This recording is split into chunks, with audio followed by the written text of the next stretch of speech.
Hello everyone, welcome back to the workshop. So today we are going to start on our Tueyer, or essentially our T-pipe. So I'm going to go over a few things that I've done on this, so this way you guys can understand this. Before we get started, I will go ahead and mention again that if you haven't watched the first video, this is the second video in this three-part series on how to build your own coal forge. I am also offering plans for this at my website, blacksmithpdfs.com. If you want to go take a look there, they're up there. They should be a great resource for you. They will have all the measurements and things of that nature for you, so you can follow along. This video is meant to be in support of or accompaniment to those plans. Now, so essentially what we've done here is we're just essentially fitting pipe. I cut a notch in this. You can grind this out. You can plasma it out. That's what I did here. They make coping tools where you can cope pipe. But essentially I just kind of did my rough hillbilly way of getting that cut. Really doesn't matter, just as long as it's close enough for a MIG welder to touch. Anyhow.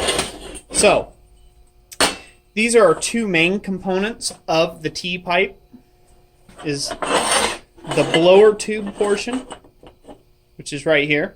And then this is the main air tube that has the ash dump on it. Now, these are the two main sections of this pipe. This is going to get welded up first. Everything else is going to kind of hinge off of this. Now I'll show you what I mean by that. So, we will start with the blower tube that goes to the blower. This will have a flange plate put on it. This flange fits the blower that I used in my gas forge burner, my forced air gas forge burner blower. So this way I can just mount this on. I can use it on my gas forge, or I can use it on my coal. Really nice mounting option, and since I'm fabricating it, I can do that. But essentially that's what that's where the flange will go. This will obviously get coped into your other pipe to make a T. So we're going to get that all welded up here in just a minute. Some of the other components, after we get that done and welded up, we're going to take and swap this thing around here, and we're going to weld on our ash dump connecting block.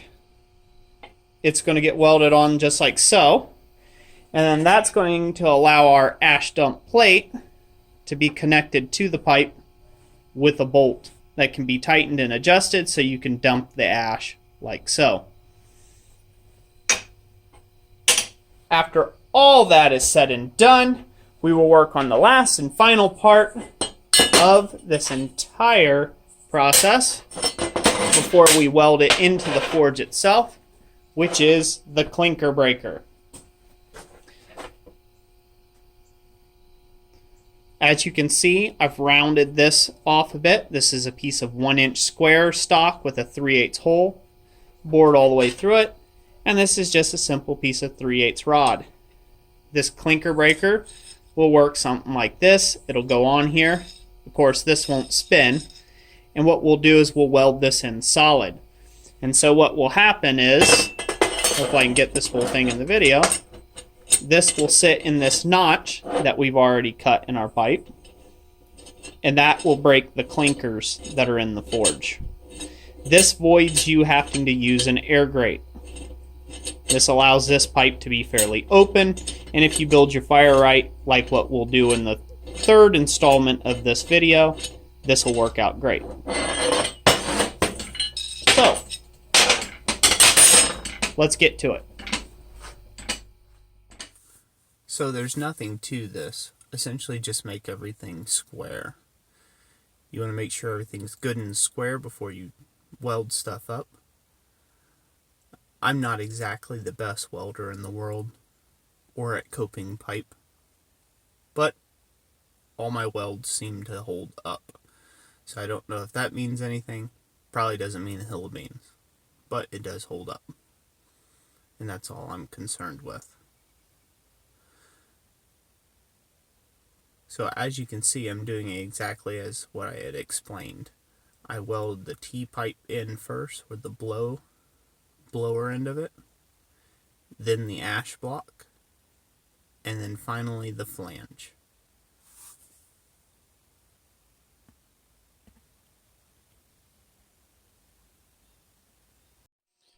Alrighty then. Here we are, the finished product. So we got our T-pipe all together here. I'm trying to speed up through this process. Unfortunately, I have a demonstration that's coming up, the reason why I'm building this whole thing, and so therefore I've got to speed along a little quicker than what I'd like, but that's great for the short attention span viewers out there that like to view as well. For the guys that like the longer haul videos, I'll get better at it in the future of time management. But until then, I'm hoping you guys are enjoying the video so far. So we've got our block put on here for our ash stump. So that should line up just fine. And that should make a really good seal. So that's a good thing. We've got that done. This is all ready to take and be hooked up to the blower.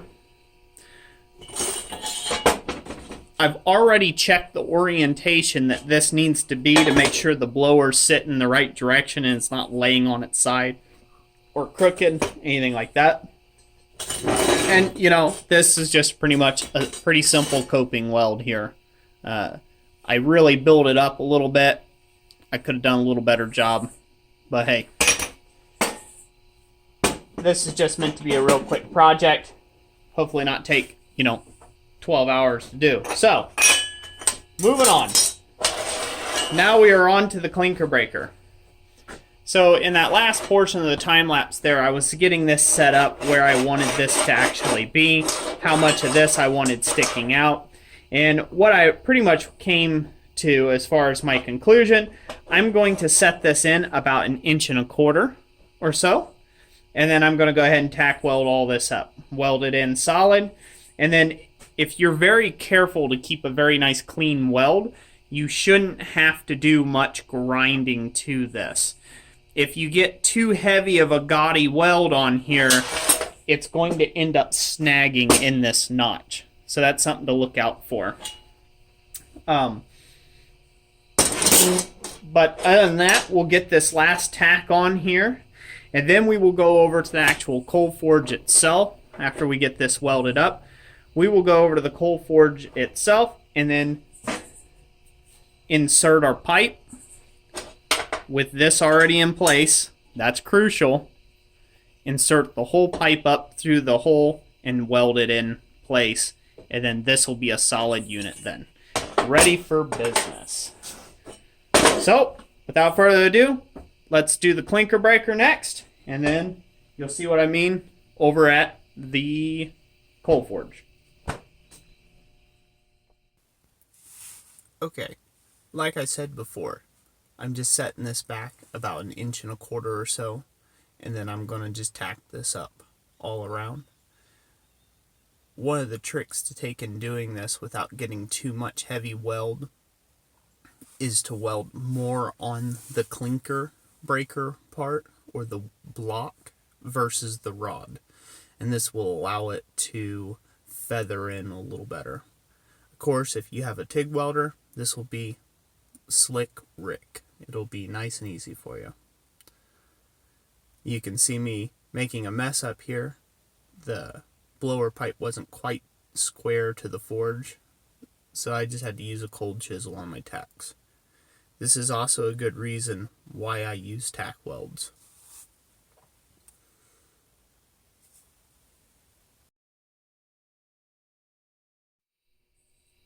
Okay, everyone, here we are.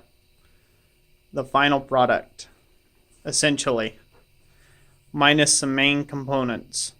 Like the blower, I have to put the ash grate on, and we have to top this with something, because 1/4 inch of steel is not good enough. So we're going to take and line this as outlined in the plans with fire brick. So for all those guys that were probably wondering themselves, that's never going to work. This is how we're going to get it to work. So, as you can see, the clinker breaker is working well. So let me try to focus here, guys. Sorry about the shaky cam.